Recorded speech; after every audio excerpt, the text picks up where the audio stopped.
Welcome to Midlife Reclaimed, the podcast for women ready to navigate midlife with more clarity, compassion, and energy.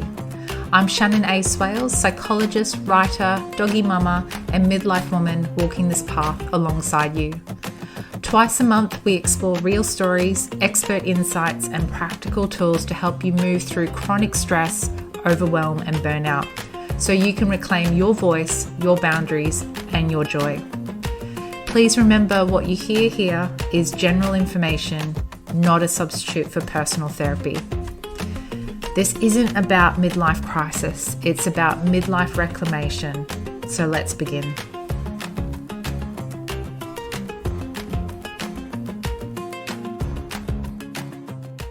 Welcome back or welcome to Midlife Reclaimed. I'm Shannon A. Swales, your host, and it's lovely to be here for another solo episode and one on a topic that is very important for midlife women, but for everyone who finds that and I'm sure if you're here, you have some sort of connection to perfectionism. So whatever you're doing, wherever you are in the world, I hope that this episode is supportive and helpful for you.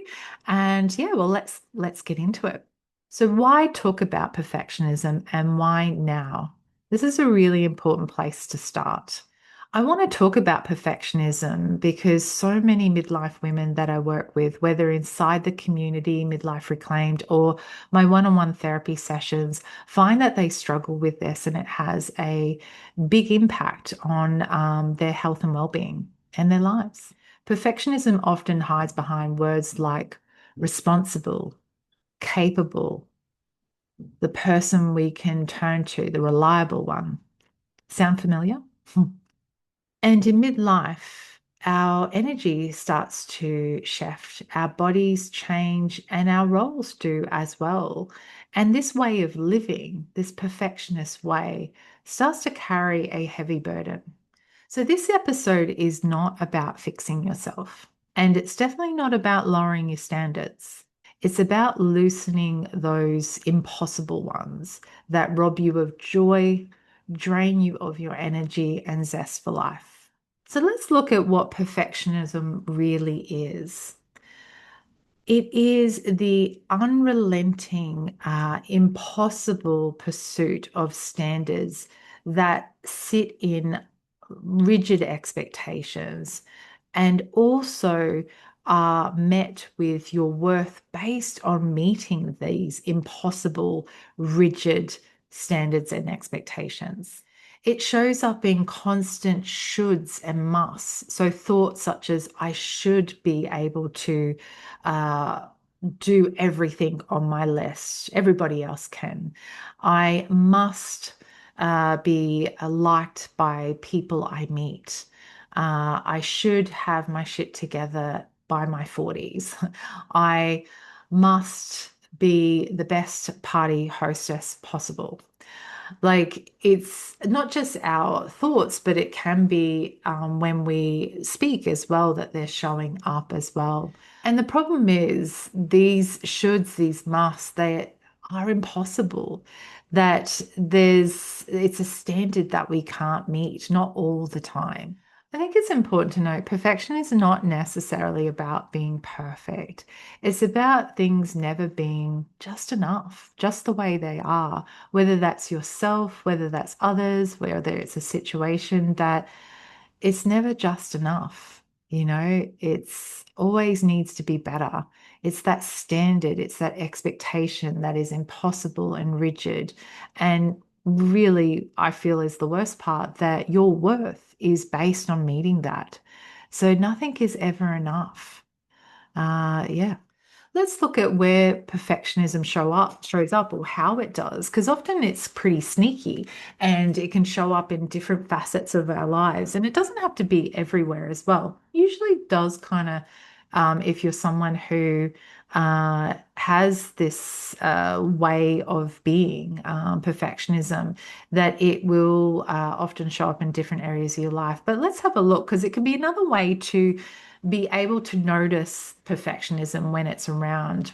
We just talked about the thoughts and be able to catch it that way. I should, I must.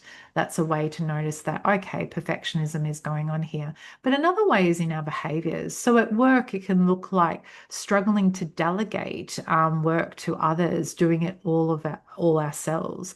It can be that overextending ourselves to meet those standards and expectations that we put on ourselves. It can be feeling guilty if we stop or we don't do as much as our standards or expectations expect of us.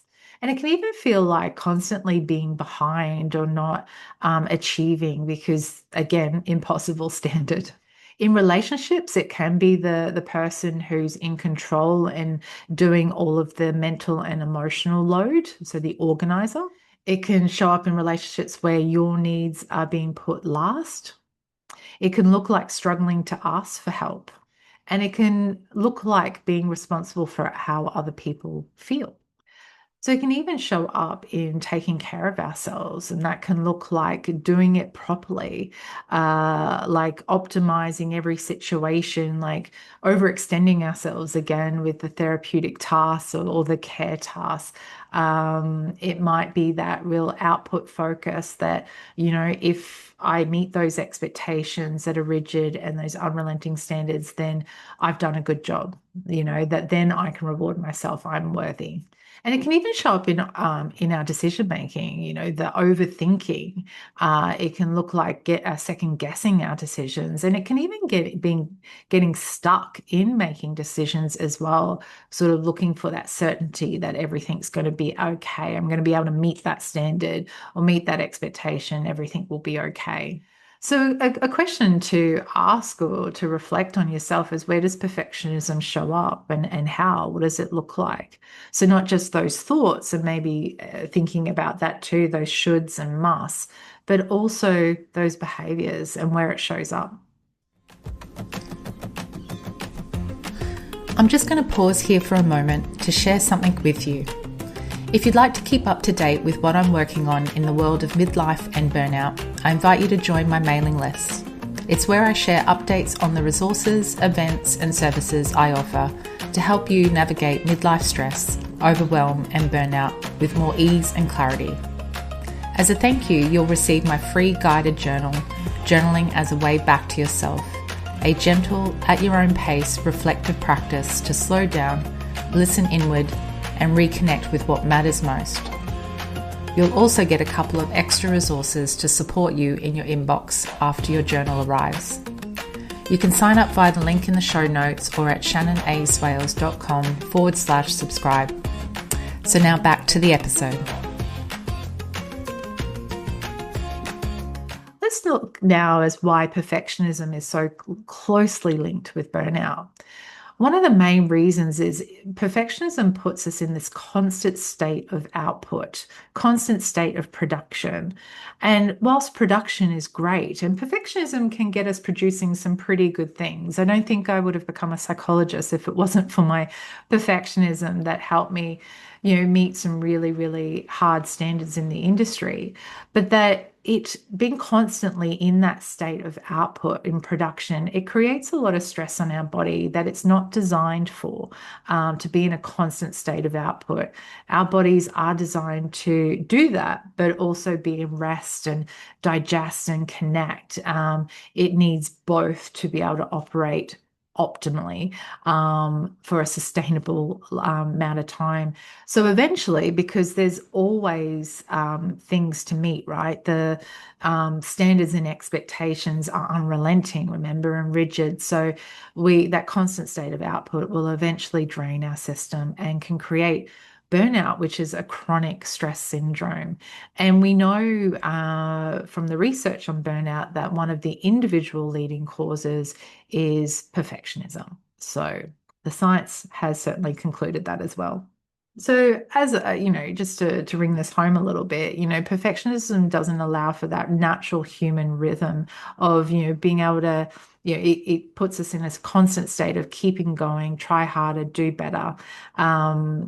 And over time that disconnects us from our bodies and that natural rhythm that we need, that I spoke just a little bit whiles ago about needing that rest and digest and time to just be and not always in that output mode. So it disrupts the natural rhythm and disconnects us from our bodies. So we're not listening to those cues, yeah, and keeping us in a constant state of stress on the body.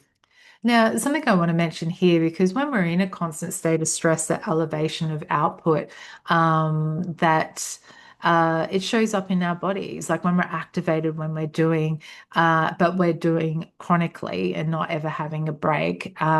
It shows up in our body in physical ways. So this might be sort of jaw clenching or muscle tension or stomach issues, headaches.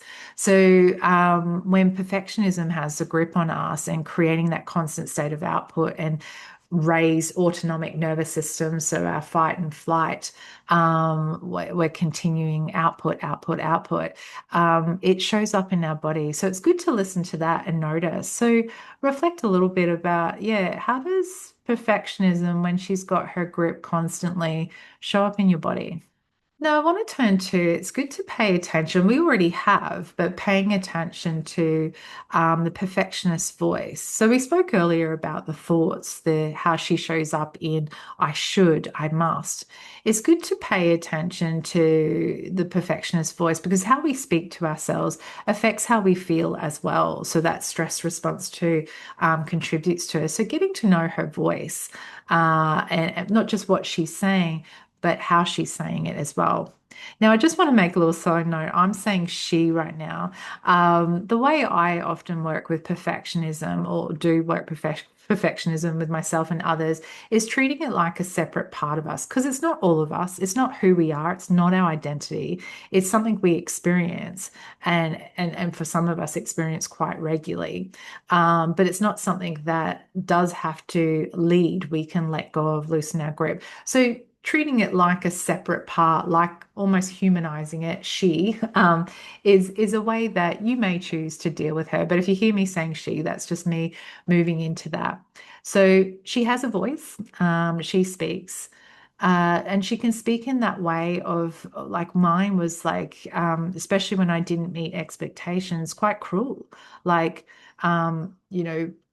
it might sound like, especially if, like, let's say a client canceled their appointment, it's like, oh, see, they don't like what you do. And then I'd be second guessing what I do as a clinician and doubting myself. So my perfectionist would basically make the conclusion that I wasn't meeting their standards or their expectation. So assuming what they were, but basically basing them on my own, which were quite unrelenting, and then making that conclusion that I wasn't good enough. So quite harsh. And it's also good to listen to the tone and pace and pitch. Like, often, I know with mine, I described it as quite like a stern, horrible teacher. And I'm sorry to all the teachers out there. I know that's not what all teachers or most teachers are like.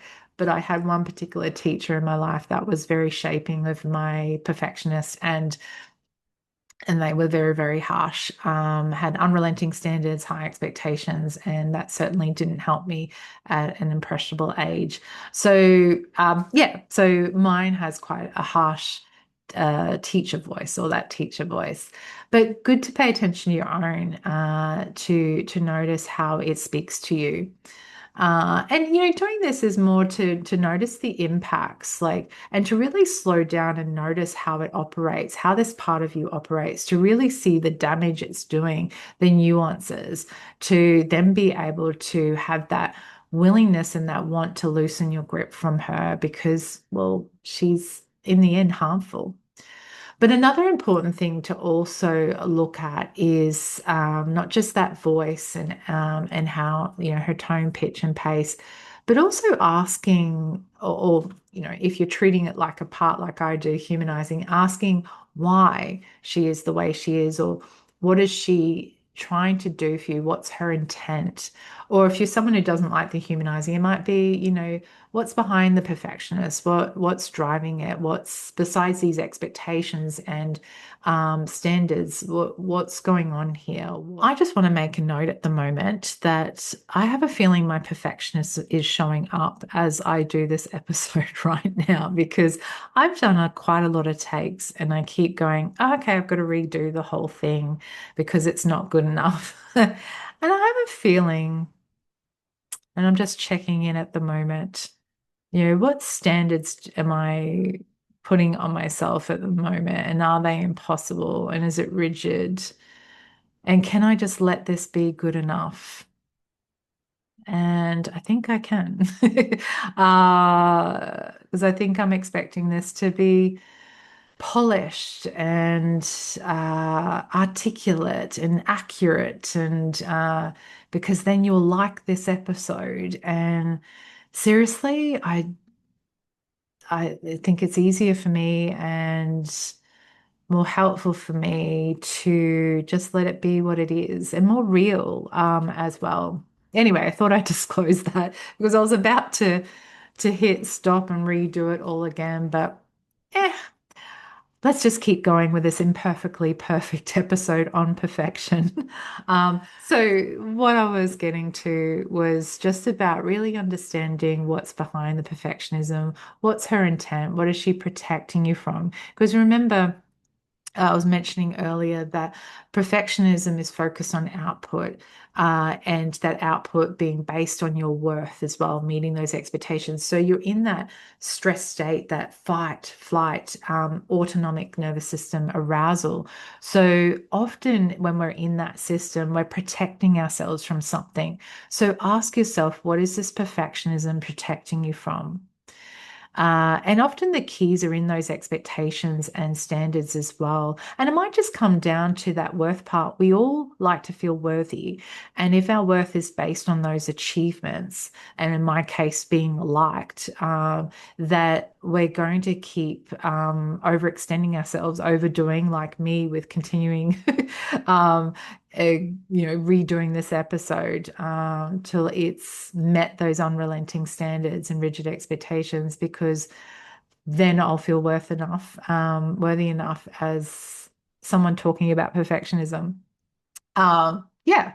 So ask yourself, because often she's protecting you from something that she feels threatened about. And this, I think, is such an important question because it helps understand why perfectionism has such a grip on us. Because in the end, it's a survival mechanism that no longer works for you, particularly in midlife, and is creating and causing and contributing to burnout, among other things that can come from burnout. So it's really important understanding her and knowing why she's here, because then finding other ways to navigate that very thing that you're concerned about or fearful about. But first, a note before we sort of go into sort of that shifting attention, loosening grip away from perfectionism, is it's important to note that when we take this journey, that the body starts to almost reject this, that it can feel really uncomfortable for a while to start with as you let go of perfectionism. Because remember, as I've shared, perfectionism is a survival thing, that she's protecting you from something. So when you stop engaging in that pattern of perfectionism that you've been doing for some time, for me, it was, well, I know I wasn't doing it from birth, but let's say a good 30 years, it's going to reject it, and it's going to feel uncomfortable. It's going to feel wrong. It's going to feel dangerous, possibly. So to be aware that that's a normal thing and not something you need to then stop doing, is just that your body's not used to and your mind is not used to a different way of taking care of yourself, of surviving. So, and hopefully thriving in this space that perfectionism has been in. So, and that's why it's so important to have ways to meet yourself in those moments as well, something regulatory, something, and it can be just as simple as, I know this is hard. Shannon shared that this will happen. This is a normal part of the process. It could be just gently sharing that wisdom with yourself. It can be some other supportive regulatory actions, making yourself a cup of tea, deep breathing, meditating, stretching, movement, whatever, being in nature, whatever helps support you through that difficult transition.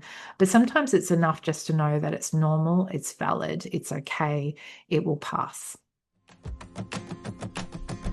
I want to pause here and offer something deeply personal for anyone feeling depleted or stuck in stress, overwhelm, or burnout. My book, Nothing Left to Give, A Psychologist's Path Back from Burnout, shares my real-life story of hitting a wall in 2021. Burnout, compassion fatigue, and resurging mental health struggles that forced me to leave my work and rebuild from the ground up. It's not just a memoir, it's filled with practical tools and reflections to guide you towards rest, reclaim your sense of self, and resist that pressure of constant caring going outwards, perfectionism, people-pleasing, toxic independence, all of that. You can find this book both in ebook and paperback via Amazon, or just head to the show notes for the link, or shannonaswales.com/burnout-book for the links. And now let's get back to the episode. So let's now look towards loosening the grip on perfection. And actually, we've been doing that already so far, because what I've shared with you around what is perfectionism, how to notice it in your thoughts, in your body, in the voice, how it talks to you, in its impact, that draining, that lack of joy, and even in noticing those standards and expectations as well. So to loosen the grip, we have to first get to know perfectionism. So we've got to know your perfectionism and a little bit of mine. And we've also looked at that it's often intent to protect us, to help us feel a sense of worth in the world, in our relationships. And it's that output base, that achievement base. Like, if I meet that expectation, then I'm good enough. So this next part of the loosening grip is being able to almost like redefine success, redefine achievement, maybe even redefine belonging. And this is often, or how I work on it with people, and I want to share with you today, is leaning towards our values. So, a values-driven life, when I talk about values, what I am talking about is the quality of the actions you're taking towards yourself and others.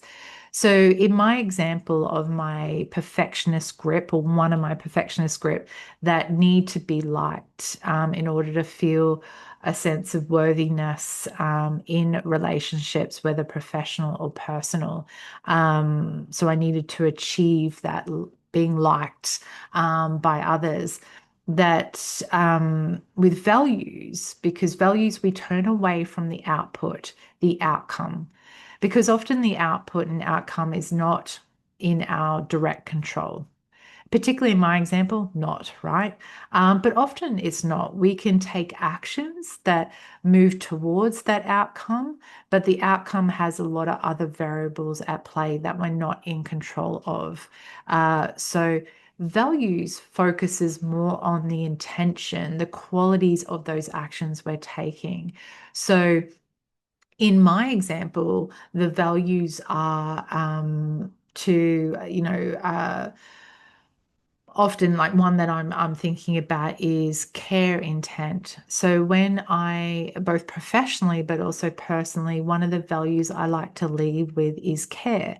Not just care to others that are friends, family, colleagues, or clients, but also actions of care towards myself. Because with values, the focus is not just on others or external, it's on you as well. So I'm doing this because it flows in and out. So the focus becomes more on a process, on how you show up, which is what you have control over. So we shift that focus that perfectionism has on output and on something we don't have control on to something that we do, our values. And we keep bringing ourselves back to that. Now, this makes me think about what I disclosed earlier about even perfectionism showing up for me here in this recording of this episode. Is that for me, I came back to the value of that I'm here, I'm showing up, I'm taking actions of care through sharing my wisdom, even if it's imperfect, and that being enough, and taking a big giant breath with what the discomfort that, does sit with that because I do feel that pull of my perfectionist wanting to take over, to protect me or protect in the way that she knows. But there is a protection in values as well, not in the same way because values don't guarantee the output, that I'll be liked, I'll be accepted, that all of you will love this episode. You won't, and that's okay.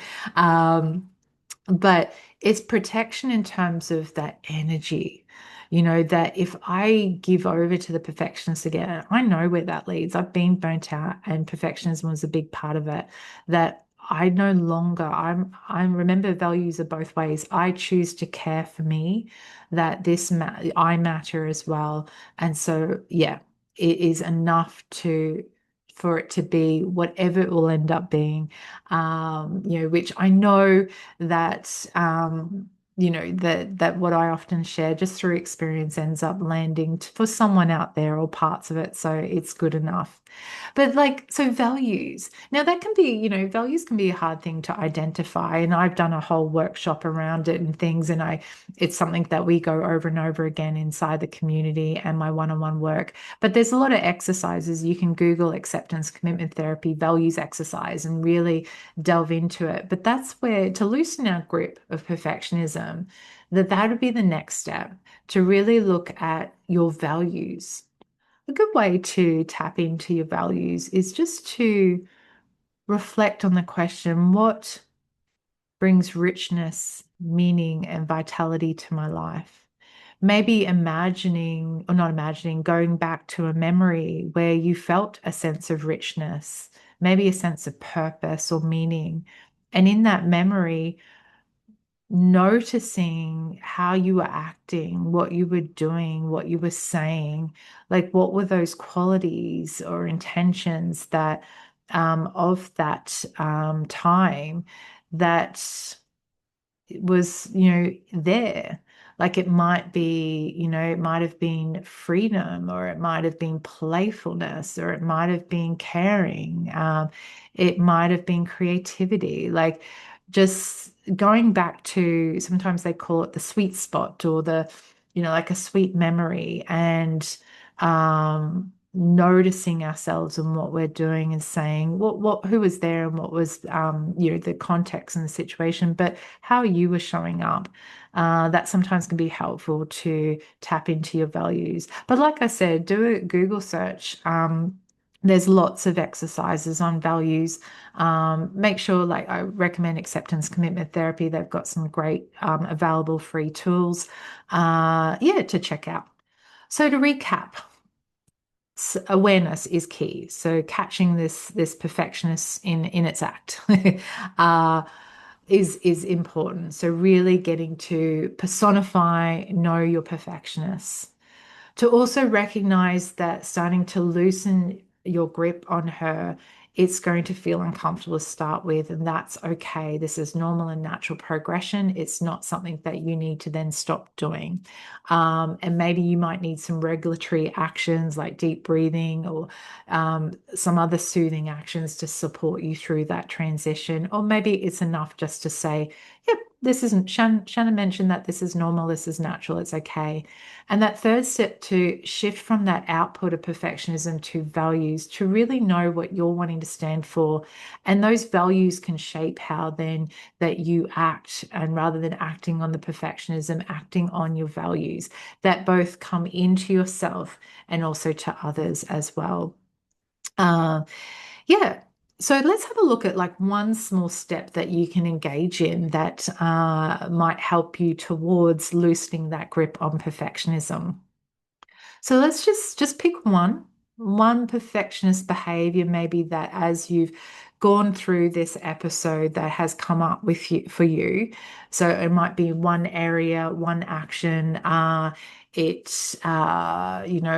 One of them that I worked on was, not doing an hour of preparation for my clients because I tended to overextend, but limiting that to 10 minutes rather than an hour, which was just impossible to me. So just choosing one behavior to work on, starting small and building it up. And it could even be just becoming aware of it. That is a huge step. Remember, that's the first step to really, maybe you choose from this episode to really write down that personification of your perfectionist. So all those things that I've taught you today, and really noticing those expectations, those standards that drive it, and maybe even being curious about where they came from, as well, like really getting into depth, really getting to know that perfectionist so you can catch when she's operating and be able to step away from her. So maybe that's where you start. Or maybe you start with looking at the values. You can start wherever you want to start in that process that I've shared with you today. I want to share a bit of an invitation to the online community Midlife Reclaimed that I have. I often, in the things that I share in solo episodes, I go in a lot deeper with the people inside, the midlife women inside my community. And so if that's something you feel, if you've listened to this episode and go, I really need more of that guidance on values, and just I'm really open to, seeing what's on offer in the midlife community and how Shannon might be able to support me there, how I can. I've got the link for the Midlife Reclaimed community in the show notes, as well as all the other things that I have on offer too. So please check it out. So in closing, as I think I've demonstrated today, perfectly imperfect, really, right? It is enough just to be able to show up in whatever form or way that we can, rather than some impossible standard or some rigid expectation that is stemmed or come from some early life experience, not something you were born with, that is exhausting you beyond recognition, disconnecting you from mind, body, and soul. It's no longer serving you, even if it served you before. And it's okay to just be, and that you are enough and what you do is enough. And I hope that that's the gift that you go away with today. Take care of you, and thank you for being here.